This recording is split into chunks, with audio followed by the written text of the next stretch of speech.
أنفسنا ومن سيئات أعمالنا من يهده الله فلا مضل له ومن يضلله فلا هادي له ونشهد أن لا إله إلا الله وحده لا شريك له ونشهد أن محمدا عبده ورسوله أما بعد أعوذ بالله من الشيطان الرجيم بفضل بسم الله الرحمن الرحيم إن الذين يأكلون أموال اليتامى ظلما إنما يأكلون في بطونهم نارا وسيصلون سعيرا صدق الله العليم. கண்ணியத்திற்குரிய அல்லாஹ்வின் நல்லடியார்களே, சகோதரர்களே, சூரத்துன் நிசாவினுடைய 10வது வசனத்தை நாம் பார்க்கின்றோம். இன்னல்லதீன யஅகுலூன அம்வாலல் யதாமா ظلما. உங்களிடத்துல ஆதரவற்ற நிலையில் ஒப்படைக்கப்பட்ட அந்த தாய் தந்தையை இழந்த சிறுவர்களாக இருக்கட்டும், தாய் தந்தைகளை இழந்த அந்த ஆதரவற்ற அந்த அனாதைகள், இவர்களுடைய சொத்துக்களை அநியாயமான முறையில் ஒருத்தர் விழுங்கினார் அப்படின்னு சொன்னா, இந்த இடத்துல அல்லாஹ் புசிக்கிறார்னு கூட சொல்லல, அநியாயமான முறையில் எவர் விழுங்குகிறாரோ இன்னமா யஅகுலூன ஃபீ புத்தூனிஹிம் நாரா, அவர் விழுங்குவதெல்லாம் நரகத்தினுடைய நெருப்பை தான் என்பதாக அல்லாஹ் சொல்றான். அவர் எந்த சொத்தை அபகரிக்கிறாரோ, அவர்களை ஏமாற்றி எந்த சொத்தை அவர் பறிமுதல் செய்கிறாரோ, அவங்களை ஏமாற்றி அவர் எந்த சொத்தை பறிச்சுக்கிறாரோ, எந்த பொருளாதாரத்தை அவர் எடுத்துக்கிறாரோ, எந்த பொருளாதாரத்தை அவர் தனக்காக வேண்டி செலவு செய்கிறாரோ, இன்னமா யஅகுலூன ஃபீ புத்தூனிஹிம் நாரா, அவர் எடுப்பதெல்லாம் அவர் விழுங்குவதெல்லாம் நரகத்தினுடைய நெருப்பு என்பதாக அல்லாஹ் சொல்றான்.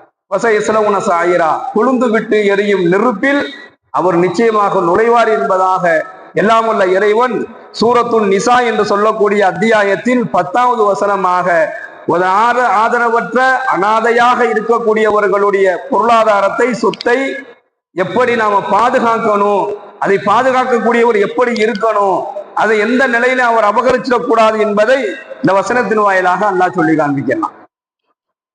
பெருமானார் ஸல்லல்லாஹு அலைஹி வஸல்லம் அன்னவர்கள் கூறினார்கள், நானும் ஆதரவற்ற நிலையில் இருக்கக்கூடிய அந்த அனாதைகளை எவர் பாதுகாக்கிறாரோ, நானும் இந்த அனாதைகளை பாதுகாப்பவரும், அவருடைய பொருளாதாரத்தை கண்ணியமான முறையில பாதுகாத்து உரிய நேரத்துல அவர்கிட்ட ஒப்படைக்கிறார்ல, அவங்கள பத்தி சொல்றாங்க, நாளை வறுமை நாளில் நானும் அவரும் ஒன்றாக இருப்போம், இப்படி இருப்போம் என்பதாக இந்த பெருமானார் ஸல்லல்லாஹு அலைஹி வஸல்லம் அன்னவர்கள் கைகளை சேர்த்து சொன்னார்கள். நானும் அவரும் இப்படி சேர்ந்த மாதிரி இப்படி இருப்போம் என்பதாக சொல்றார்.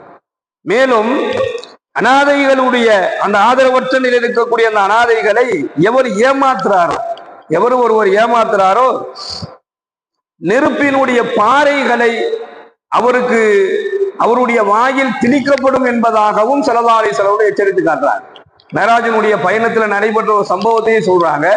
நெருப்பினுடைய பாறைகளை அவருடைய வாயில் என்ன செய்யப்படும், திணிக்கப்படும், அந்த சிரமத்தை அவர் மேற்கொள்வார் என்பதாக பெருமானார் ஸல்லல்லாஹு அலைஹி வஸல்லம் அவங்க சொல்றாங்க. மேலும் யார் அனாதையினுடைய சொத்துக்களை அபகரிக்கிறாங்களோ, அவர்களுடைய பொருளாதாரத்தை தனக்காக வேண்டி செலவு செஞ்சுக்கிறாரோ, 2 விஷயம் இருக்கு இந்த இடத்துல. அல்லாஹ் குர்ஆன்ல சொல்லும் பொழுது, இன்னல்லதீன யஅகுலூன அம்வாலல் யதாமா ظلما, அநியாயமான முறையில் அப்படிங்கிறான்ல, யார் அநியாயமான முறையில அவர்களுடைய சொத்துக்களை விழுங்குறாரோ அப்படின்னு அல்லாஹ் சொல்றான். இந்த அநியாயங்கிறது எங்க வருது அப்படின்னு சொன்னா, சில பேர் என்ன செய்வாங்கன்னா, அவர்களுடைய சொத்துக்களை முழுமையாக எடுத்துக்கொள்ள மாட்டாங்க. அவர் வளர்க்கிறாரு, அவர் பாதுகாக்கிறார், அவருக்கு நல்லா தெரியும், ஆனா என்ன செஞ்சிட மாட்டாரு, முழுமையா சொத்தை எடுத்துக்க மாட்டாரு. என்ன செய்வார்னா, தனக்காக வேண்டி, தன்னுடைய சுயநலத்துக்காக வேண்டி செலவு செய்வார். யாருடைய சொத்துல இருந்து, அந்த அனாதையினுடைய சொத்தை எடுத்து அவருடைய காசு பணத்துல இருந்து தன்னுடைய சுயநலத்திற்காக வேண்டி, தன்னுடைய சுய லாபத்திற்காக வேண்டி என்ன செய்வாரு, அவரு செலவு செஞ்சுக்குவாரு. ஸல்லல்லாஹு அலைஹி வஸல்லம் அன்னவர்கள் அதையும் தடுக்கிறார். அப்படி செலவு செய்யாதீங்க, அவர்களுடைய பொருளாதாரத்தை உங்களுக்காக வேண்டி நீங்க செலவு செய்யாதீங்க, அவங்களுடைய பொருளாதாரத்திலிருந்து உங்க சுயநலத்துக்காக வேண்டி நீங்க செலவு செய்யாதீங்க. ஏன் அப்படின்னு சொன்னா, அல்லாஹ்வினுடைய கோபத்தை அதில் நீங்கள் பெற்றுக்கொள்வீர்கள், அல்லாஹ்வுடைய கோபத்தை அதுல நீங்க பெறுவீங்க.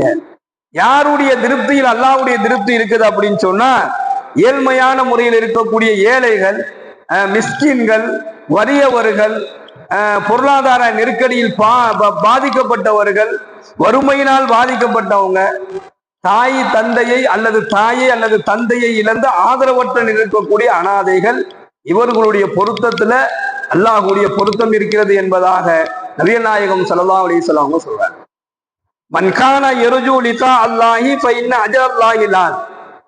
அல்லாஹ்வுடைய பொருத்தத்திற்காக வேண்டி எவர் இந்த உலகத்துல தன்னுடைய வாழ்க்கையை அமைத்துக் கொள்கிறாரோ, அல்லாஹ்வுடைய பொருத்தத்திற்காக வேண்டி யார் அல்லாஹ்வுடைய பொருத்தத்தை விரும்புகிறாரோ, நாளை மறுமை நாளையில அல்லாஹ் என்ன செய்யணும், அல்லாஹ்வை முழுமையாக அவர் நம்பிக்கை கொண்டு அல்லாஹ்வினுடைய பொருத்தத்தை யாரு விரும்புறாங்களோ, மன் கான யர்ஜு லிகா அல்லாஹி, எவர் அல்லாஹ்வை சந்திப்போம் என்று நம்புகிறார்களோ, ஃபஇன்ன அஜரல்லாஹி லான், அவர்கள் நல்ல அமல்களை செய்து கொள்ளட்டும் என்பதாகவும் அல்லாஹ் தன்னுடைய திருமறையில சொல்லி காண்பிக்கிறான்.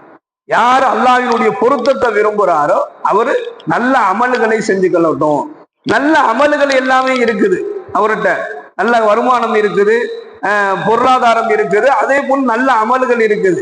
ஆனாலும் மறுமை நாளையில அல்லாஹ்விடத்துல யாரை அல்லாஹ் அவனுடைய பொருத்தம் இல்லாமல் ஆக்குவான் அப்படின்னு சொன்னா, அநியாயமான முறையில் அடுத்தவர்களுடைய பொருளாதாரத்தை அபகரித்தவர், அதிலும் குறிப்பாக அனாதைகளினுடைய ஆதரவற்ற நிலையில் இருக்கக்கூடிய அனாதைகளுக்கு காப்பாளராக இவர் இருந்து, ஏன்னா அந்த காப்பாளர் பொறுப்பு இருக்குது, அது சாதாரண விஷயம் அல்ல.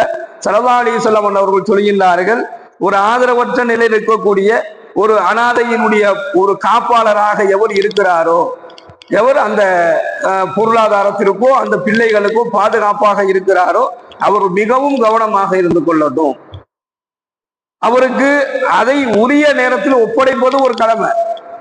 எதை, அந்த சொத்து அந்த பொருளாதாரத்தை அவரு சரியான ஒரு ஸ்டேஜுக்கு வந்துட்டாருன்னா அவர்கிட்ட முழுமையா ஒப்படைக்கிற வரைக்குமே இது இவருக்கு அமானிதமா அல்லாஹ் கொடுத்துட்டான். அமானிதம் என்பது அந்த அந்த அனாதையினுடைய கையில, அந்த நபருடைய கையில அந்த பொருளாதாரத்தை ஒப்படைக்கின்ற வரையிலும் இவருக்கு அது அமானிதம். இந்த அமானிதம் என்பதை பற்றி ஸல்லல்லாஹு அலைஹி வஸல்லம் அவர்கள் சொல்லும் பொழுது, வானமும் இந்த அமானிதத்தை சுமப்பதற்கு அல்லாஹ்விடத்துல மறுத்தது, பூமியும் மறுத்தது. வானமும் இந்த அமானிதத்தினுடைய பாவத்தினுடைய அமானிதத்தை சுமப்பதற்கு வானம் மறுத்தது, பூமியும் மறுத்தது. ஆனால் மனிதன் இதை ஏற்றுக்கொள்கிறானே என்பதாக அல்லாஹ் சொல்றான். அப்ப வானம் பூமி ரெண்டுமே என்ன காரணம்னு சொன்னா, அதனுடைய சுமையை பார்த்து இந்த ஒரு விளக்கத்தை அல்லாஹ் சொல்றான். அதனுடைய சுமை அவ்வளவு கடுமையானது. அப்போ இந்த பொறுப்பை ஏற்றுக்கொண்டவர்கள் மிகவும் கவனமாக இருக்கணும்.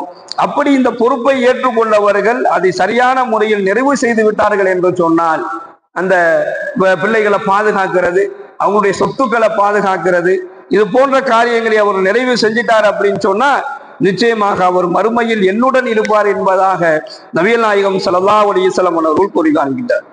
சுப்ஹானல்லாஹி வபிஹம்திஹி சுப்ஹானக்கல்லாஹும்ம வபிஹம்திக வனஷ்ஹது அல்லா இலாஹா இல்லா அன்த வனஸ்தக்ஃபிருக வனதூபு இலைக். சுப்ஹான ரப்பிக ரப்பில் இஸ்ஸத்தி அம்மா யசிஃபூன் வஸலாமுன் அலல் முர்ஸலீன்.